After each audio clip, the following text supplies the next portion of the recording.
La mañana llegan las conversaciones que importan en Cuatro Cabezas. Ya, vamos a entrar al tema de que hemos tocado acá recurrentemente, de la escasez, el déficit de vivienda que hay en Chile. Un tema que yo lo he escuchado como argumentación, como hipótesis, no tanto, pero lo he escuchado que puede ser un eventual estallido social 2.0 en todo el mundo. Estamos viendo que el tema de la vivienda, la escasez de vivienda, el costo del metro cuadrado en las grandes ciudades es altísimo. O sea, es un tema, para decir un ejemplo, en España las campañas electorales están muchas basadas en los temas de arriendo para clases medias y gente joven. Lo mismo que en Argentina, también fue tema durante la última elección, el tema de los arriendos. O sea, es un tema preocupante. Y para conversar de este tema estamos acá en el estudio con Clemente Larraín, coordinador de estudios de Déficit Cero. Clemente, ¿qué tal? Muy bien, muchas gracias por la invitación. Oye, partamos, ¿qué es Déficit Cero? Bueno, Déficit Cero es una corporación sin fines de lucro que funda la Cámara Chilena de la Construcción y Techo hace más o menos 2 años, un poco más de 2 años, con el propósito de tener una institución, una ONG, que haga estudios y propuestas en materia de vivienda. En el fondo hay un diagnóstico que surge a partir del alza de campamentos. En ese tiempo justo se presentó el primer catastro de techo que mostraba que los campamentos entre el 2019 y el 2021 habían subido muy significativamente, y ahí se decide por parte de Techo y la Cámara fundar una institución separada que haga estudios y propuestas en materia de vivienda. ¿Y ustedes tienen más o menos claro entonces el panorama de cuántas viviendas faltan en Chile? Sí, nosotros partimos con un diagnóstico de ese tipo, que era la típica pregunta que todo el mundo hace. ¿Y cuántas viviendas faltan por construir? Si tuviéramos toda la plata del mundo y construyéramos todas las viviendas que hay que construir para dejar el déficit cero, ¿cuántas serían? Claro, ese sería el primero que nosotros pensamos. Hicimos un estudio con la Católica en ese tiempo que estimaba que eran alrededor de 650.000 viviendas las que había que construir. Y también otras instituciones han hecho estudios y más o menos estaban en ese número. 650.000 viviendas ya. El problema es de que la perspectiva, es intentar responder esa pregunta, que es cuántas viviendas faltan, es solamente una parte del problema, no es el problema completo. ¿Por qué? Porque hay un montón, o sea, el déficit habitacional conceptualmente, o como se estima cuántas viviendas faltan, tiene una serie de problemas que hace que hay un montón de hogares que tengan problemas de acceso a la vivienda que no son considerados. E incluso el déficit considera hogares que tampoco requieren vivienda, pero eso ya es más complejo. Entonces, es más enredado. Es más enredado. Entonces nosotros, hace poco, esta semana, publicamos una propuesta que busca como transicionar desde el concepto de déficit a un nuevo concepto que queremos que da mejor cuenta de los problemas de vivienda en Chile. ¿Y cuál es el nuevo concepto? Demanda social por vivienda. Demanda social por vivienda. O sea, ¿cuánta gente quiere y necesita una casa? Todas las personas y hogares que no cuentan con una vivienda adecuada, que tienen algún problema de materialidad, asequibilidad, saneamiento, algún problema de vivienda y requiere apoyo del Estado. Entonces no son cuántas viviendas faltan por construir, porque a veces la solución no necesariamente es construir una vivienda nueva, sino puede ser apoyarlos en el arriendo, un mejoramiento, ampliación, o sea, es un concepto más global, pero incorpora dimensiones que, tomemos un caso. El déficit habitacional considera allegados, asesinados, siempre uno ha escuchado más o menos qué componente. Sin embargo, por ejemplo, hay hogares que arriendan una vivienda y luego de pagar el arriendo quedan bajo la línea de la pobreza. En el fondo, están en una situación muy crítica de vivienda. Postulan los subsidios, se los ganan y no están considerados en el déficit. De hecho, son 280.000 hogares.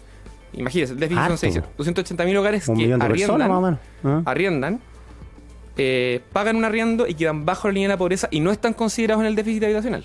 O sea, es como una cifra fantasma, ¿no? Claro, no se considera, es un problema de asequibilidad, que es el concepto que se ocupa como la carga financiera del arriendo en los ingresos, pero no se considera dentro del déficit. Entonces nosotros dijimos, bueno, ¿cómo hacemos para considerarlo? Y también para ver el problema en su conjunto, porque mirarlo solamente las partes espacial, la materialidad de la vivienda, si tiene espacio o no, deja fuera todos los temas de seguridad en la tenencia, asequibilidad y otras dimensiones también que son importantes. Entonces por eso estamos como intentando mirar el problema más macro, más que mirar solamente los hogares que no cuentan con una vivienda, que a veces los hogares que no cuentan con una vivienda no tienen una mala situación. Hay allegados, por ejemplo, que están en mejor situación que estos hogares que arriendan, por ejemplo. Oye, una pregunta. Estaba leyendo la otra vez, bueno, lo comentamos en el micrófono, la toma esta de San Antonio.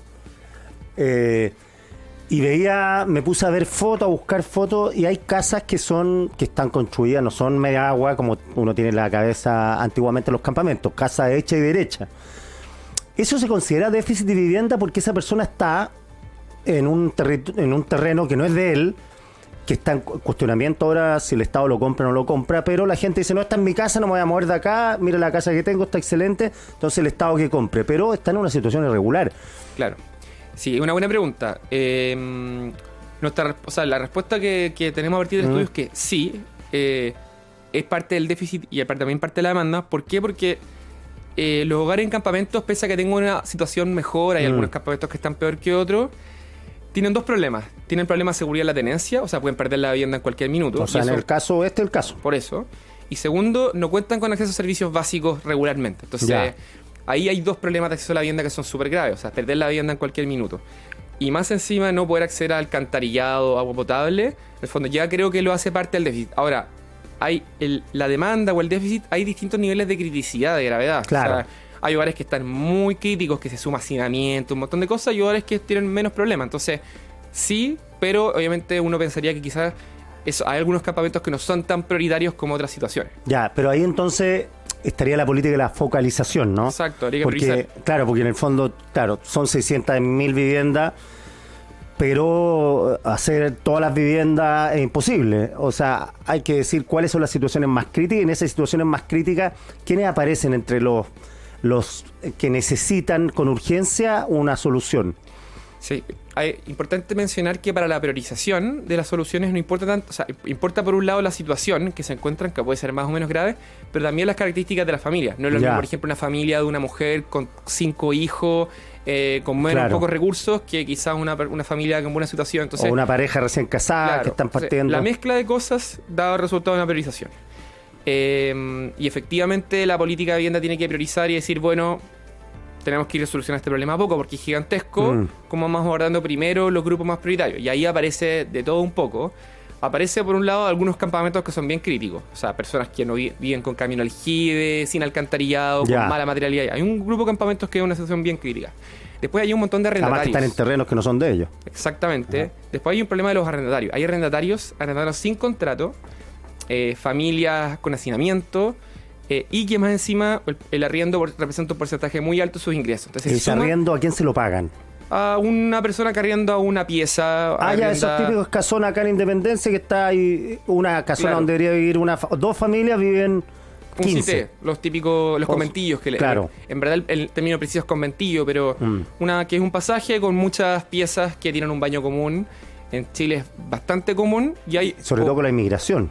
Por ejemplo. Y son bien caros los arriendos, ¿eh? Sí, son caros. ¿Para lo que es? Uno pensaría que el arriendo de una pieza en la estación central cuesta 100.000 pesos y 150 pesos, y no cuesta eso. O sea, cuesta 250.000 pesos hacia arriba. Como dices tú, sin baño propio. Sin baño propio. Entonces hay hogares que están en una situación muy crítica porque se suman un montón de problemas conjuntos. Hacinamiento, asequibilidad, inseguridad de la tenencia, se suman las cosas. Entonces, ahí hay también un grupo bien crítico. Hay allegados también que están en una situación crítica. Por ejemplo, allegados con hacinamiento, que, no sé, llevan muchos años en la casa de los padres o de algunos amigos. También son situaciones críticas. Oye, y no... Porque cuando conversamos todos estos temas de déficit de todo, pero el de la vivienda, es un poco angustiante porque la pregunta es ¿por dónde empezamos? Porque el problema es tan grande que uno dice, bueno, ¿por dónde empezamos? Y generalmente cuando uno se hace esa pregunta queda paralizado y no hace nada. Entonces, ¿por dónde empezamos en este caso? Bueno, nosotros tenemos la idea de que hay que no hay una bala de plata, hay que hacer todo al mismo tiempo y empezar a hacer las cosas que hacemos hoy día y hacemos bien, y también hay que hacer cosas nuevas para intentar escalarlas en el tiempo. O sea, hoy día, por ejemplo, la política habitacional tiene cierto número de instrumentos, que son los típicos conjuntos de vivienda social, que son el C49, hay apoyo a los créditos hipotecarios, que es el DC01. Que eso todo lo hace el Estado. Lo hace el Estado, está un subsidio de arriendo. O sea, hay hartas cosas por un lado que hace el Estado y que pueden mejorar y que se pueden, por ejemplo, subsidio de arriendo, subsidio que está bien intencionado, pero cuesta mucho aplicarlo. O sea, para una familia cuesta mucho encontrar una vivienda en la cual le dejen que funcione el subsidio de arriendo. Y uno puede hacer modificaciones al subsidio para que mejore. Entonces, están las cosas que ella hace. Y después hay un montón de propuestas que se pueden hacer que ayuden a acelerar la producción de soluciones. Hoy día el Estado, el plan de emergencia del gobierno, estima más o menos al año que hay que entregar 65.000 viviendas. 65.000 viviendas se entregan a 65.000 familias. Exacto. Y la llave de la casa es suya y listo. Exacto. De esas son 65.000 porque el plan del gobierno, recordemos que son 260.000 en 4 años. La división en 4 años, 65 al año. Entonces, ¿y eso se cumple? Mira, los últimos números que hemos mirado es que ya teniendo 2 años del gobierno, o sea, 50%, claro, el avance del plan está como en 42%. O sea, están un poco atrasados respecto a lo que deberían llevar. Ya, porque tienen 4 años para llegar al 100. Exacto. Entonces van en 2 años 42, o sea, estarían andando 80 y algo. Sí, sigue este mismo ritmo. Exacto. Entonces están un poco más, un ritmo un poco más bajo del que deberían, pero les quedan 2 años. Vamos a ver si es que... Claro. Y nosotros estamos comprometidos con que ojalá eso se pueda cumplir. Una primera meta... Sí, esto es un problema del Estado más que los gobiernos, porque se va a ir este gobierno, va a venir otro y va a existir el mismo déficit, porque todos los años se incorpora gente también que busca casa, ¿no? Es que flujo de demanda, ¿no? Claro, esto no es que 600.000 listos los cerramos y se acabó, no. Pues. Exactamente. Bueno, y nosotros creemos de que eso tiene que aumentar significativamente. O sea, nosotros hemos hablado que ojalá alcanzar las 100.000 soluciones al menos anualmente. 100.000 anuales. Sí, o más. ¿Y hay capacidad para construir 100.000? Sí, hay capacidad, pero hay que hacer propuestas, hay que pensar fuera de la caja también. O sea, por ejemplo, hoy día uno de los limitantes de la vivienda social es el suelo. Claro. Cuesta encontrar suelo en la ciudad. Pero el Estado tiene harto suelo. El Estado tiene suelo, pero el Estado le cuesta como... mover la máquina para que ese suelo se ejecute. Entonces, porque nadie del Estado quiere soltar su suelo. Claro. Entonces, ¿qué pasaría, por ejemplo, si se piensa en una alianza público-privada entre un fondo de inversión inmobiliaria y el Estado, en que el Estado pone el suelo, la inmobiliaria construye... Inmobiliaria privada. Claro, arrienda durante un tiempo esas viviendas, recupera la inversión y luego esa edificación queda a manos del Estado. Entonces, y es una solución creativa porque no está ahora, ¿no? No está ahora. Y libera recursos porque el Estado hoy día no tiene la capacidad de tantos recursos. Entonces libera un poco de recursos, se genera una oferta de arriendo para soluciones más críticas porque no pensemos el arriendo como una solución definitiva. Muchas veces es el primer paso para que una familia pueda ahorrar para acceder a una vivienda propia. Una especie de leasing. Claro, es como, por así decirlo, una transición en la cual el arriendo, porque hay una dicotomía arriendo-propiedad. Sí, no, a la gente no le gusta el arriendo. Po. Pero hay que pensar que el arriendo a veces es una solución transitoria. Claro. Nosotros en Déficit Cero trabajamos con dirigentes. Y cuando uno habla con los dirigentes, le dicen, nosotros no tenemos el problema con el arriendo per se. Nosotros queremos aspirar a la propiedad en algún momento. A eso te dicen, ya. Sí, pero si es que, o sea, muchas conversaciones nos han dicho eso. Entonces ahí uno dice, bueno, quizás las soluciones, por ejemplo, ¿qué pasaría si una familia tiene un arriendo, pero un arriendo justo o más que un arriendo justo, un arriendo asequible? Claro, que no sea tan... Que no le chupe todo el sueldo. Exacto. Y que eso permita ahorrar a esa familia y después puede quizás acceder a un crédito hipotecario al mediano o largo plazo. Entonces... el Estado tiene que pensar en ese tipo de soluciones también y no pensar en construir y entregar en propiedad así solamente. Y cuando construye el Estado también en el uso del suelo, también se trata de comenzar a armar una ciudad más integrada, porque claro, si el Estado tiene terreno ahí en Lampa y se van todos para Lampa, hay gente que vivía en el centro, les quebráis todas sus redes sociales, eso por lo que yo he aprendido aquí, toda la gente que hemos estado conversando. Entonces también una oferta de suelo que sea racional y no crear guetos como fue en la dictadura, que todo el sector del Castillo, La Pintana, todo eso los mandaron desde el sector oriente para allá, pues a esconderlo. Exactamente. Pero yo creo que la política habitacional está aprendiendo eso. O sea, la calidad de las viviendas, la localización de las viviendas ha mejorado bastante desde los años 80, 90. Sí. Hay mucho por hacer también. O sea, se siguen construyendo conjuntos habitacionales en lugares que uno dice por qué se decidió construir acá. No hay transporte. Claro. Igual hoy día tienen que cumplir con condiciones y con unos mínimos que antes no tenían. O sea, ya hay un avance respecto a eso. Pero sí, o sea, el Estado, y esto cuesta mucho porque implica coordinación entre diferentes... Claro, la expansión del metro, por ejemplo, en La Pintana te resuelve un tema, un mal atávico de esa comuna, que es la desconexión. Faltan colegios, faltan plazas, áreas verdes, pero me parece, como dices tú, y es verdad que ya está más internalizado en todos los sectores, que eso es necesario para armar una ciudad vivible. Claro. Pero imaginemos, por ejemplo, esta situación. Imaginemos si la línea 9 del metro, que es esta línea que va a La Pintana, antes de anunciarla, habría habido una coordinación entre Metro y el Ministerio de la Vivienda y habrían visto qué suelos hay cerca de las estaciones. Claro. Antes de anunciar hubiera comprado ese suelo. Claro. Entonces, y hay una coordinación que permite que lo compraría a 10, no a 100 como lo puede comprar ahora. Y no pensemos que el Estado está haciendo eso para especular o por desarrollo inmobiliario. Lo está haciendo para resolver la demanda de la propia comuna en La Pintana, en el fondo. Entonces, y quiere ubicar esas viviendas cerca del metro. Entonces hay una coordinación y eso es lo que se llama desarrollo orientado al transporte. Entonces se construye transporte y se va densificando y construyendo vivienda en torno a las estaciones. Eso requiere un nivel de coordinación que el Estado de Chile le cuesta mucho. Sí, le cuesta mucho la conversación integrada y la colaboración en general. Es una tradición que viene de tiempo, claro, porque en el fondo, como sabemos que la gente de La Pintana, la mayoría no trabaja en La Pintana, sino que trabaja en centro, en el sector oriente, es súper importante que estén cerca del transporte. En otras partes no es tan importante el transporte porque la gente trabaja ahí mismo. Pero lo que se ha visto, claro, que la conexión en la ciudad es muy larga, la gente pasa 2 horas en el bus, y ahora eso se está mejorando con el metro. Por eso el metro es tan importante como integración, nada más. O sea, todo el metro, el transporte la movilidad cumple un rol súper importante de integración social. O sea, en el fondo ahí muchas veces se habla de que integración social sería llevar gente o población vulnerable a barrios de mayores recursos, y a veces la integración social pasa mucho y principalmente por la equidad urbana, o sea, que toda la ciudad tenga las mismas oportunidades, infraestructura y servicios. O sea, no va a andar llevando a la gente a los lugares donde hay no solamente eso, claro, sino que también implica equidad en la ciudad, en el acceso a bienes públicos. Por ejemplo, las estaciones del metro son todas iguales. No hay estaciones más bonitas en el sector oriente. De hecho, claro, hay un estándar alto para todo. No. Pero eso es más reciente, porque imaginemos que el metro en muchos lugares no tenía el mismo estándar. Imaginemos la línea 5 del metro. Línea 5 que viene desde la Florida. Claro. Van subiendo, viene por San Joaquín, por Vicuña Maquena, va por arriba. Y luego justo cuando entra Providencia baja. Claro. ¿Y por qué? Porque seguramente el suelo era más caro, o hacerlo por debajo de tierra era más caro, y claro, bueno, vamos a hacerlo por arriba. Entonces, hoy día el Estado tiene este estándar equivalente, pero en algún minuto, por ejemplo, también el mismo metro también tenía... Sí, buen punto es. Oye, una lata que tenemos que terminar, pero una cosa, me quedo dando vuelta, tú dijiste que las viviendas sociales ahora están de mejor calidad. ¿Cómo es una vivienda social? ¿Cuántos metros cuadrados tiene?